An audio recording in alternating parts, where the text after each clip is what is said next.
always say if you can help somebody in your backyard, well, go help them in your backyard. If your arms feel long, then reach across an ocean.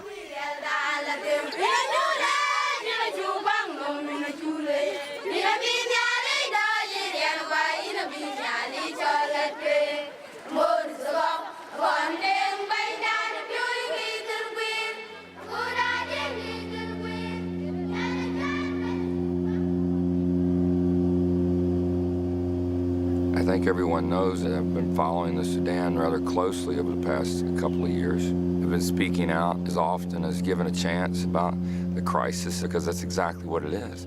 It's the worst humanitarian crisis on Earth.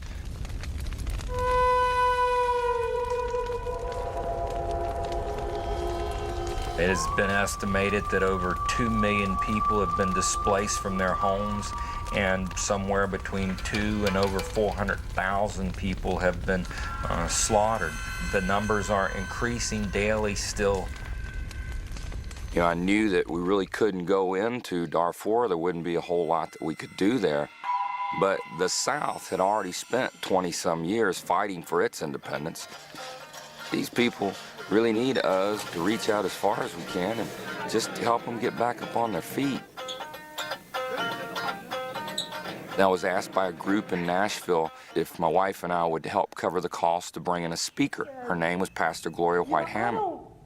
I'm not here because I came from women who had the luxury of getting overwhelmed. And we were both extremely moved how this one beautiful, what seems to be meek and humble woman, and I say meek by strength under control, brilliant. Of course I'm doing this. Of course I'm going to Sudan and I'm taking care of the women there. And of course we have to do this. It was magnetic to both of us. That God is still doing his work of healing. It just moved me, and I started following up on it. I knew we had to come here. I knew we had to just step foot on that soil firsthand so that we could embolden others to make the same steps. I want to walk the walk. A lot of people talk it, but I want to walk it.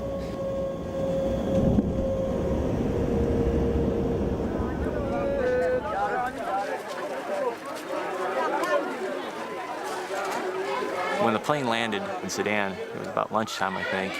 Back doors open, and we were kind of in the back, Kenny and I, and everybody kind of got out. And you can hear this music outside.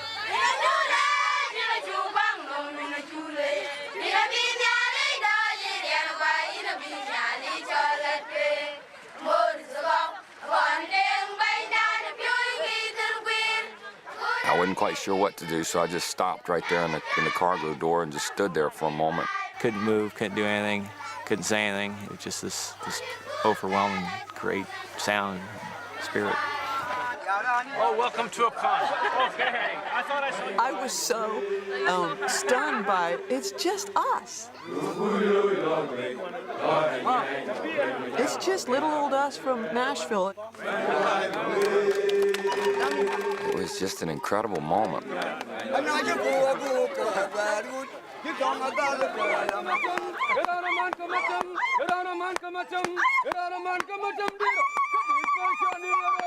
All I can say is, wow.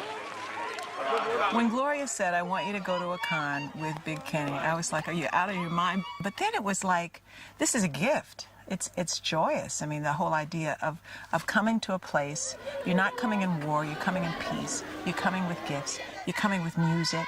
That was just, oh, I was thrilled. We welcome you, we welcome you, may God bless you, may God bless you, we welcome you, we welcome you.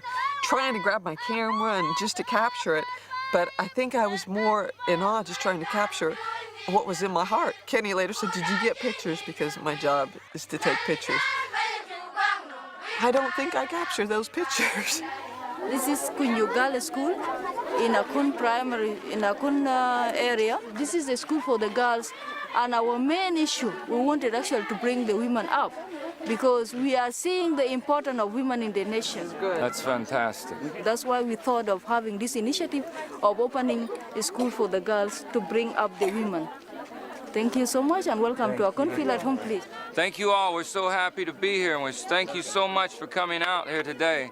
God bless you all. We look forward to meeting you and getting to know your community more here over the next couple of days, and we look forward to helping my sister's keeper to build a school here, and it's beautiful. Thank you so much for being here. Thank you. When you meet these girls, and you know, a little girl will tell you she wants to be a doctor, or she wants to be a pilot, or she wants to do something, and you see how the odds are stacked against that. But you are a part of what might help her at least get to the next step. If you look at them one-on-one, you can't not come. You got to do something. What do you want to learn in school? What do you want to be when you grow up? I want to learn in science. Yes. Science. Yes. It's been one of the toughest things I ever tried to pull off in my life, if not the toughest thing.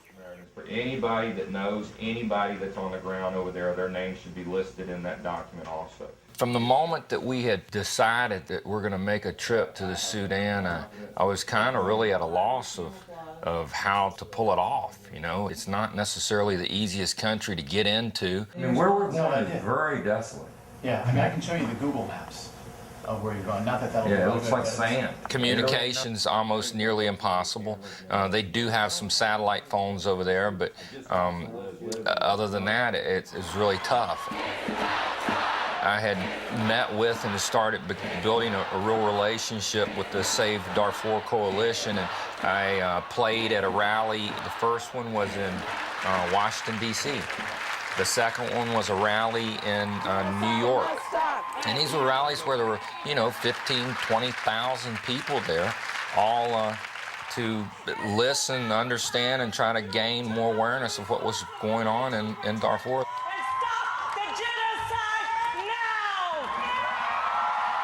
We had been working at every concert, at every Big and Rich concert, just trying to come up with anything that we could do to help bring awareness as artists. And we were dropping a 50-foot banner, behind our stage that said Save Darfur, and we spoke about it.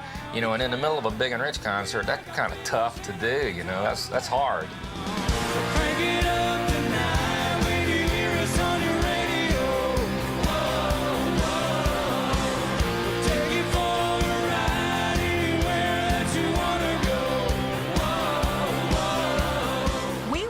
To a huge rally in Washington, D.C.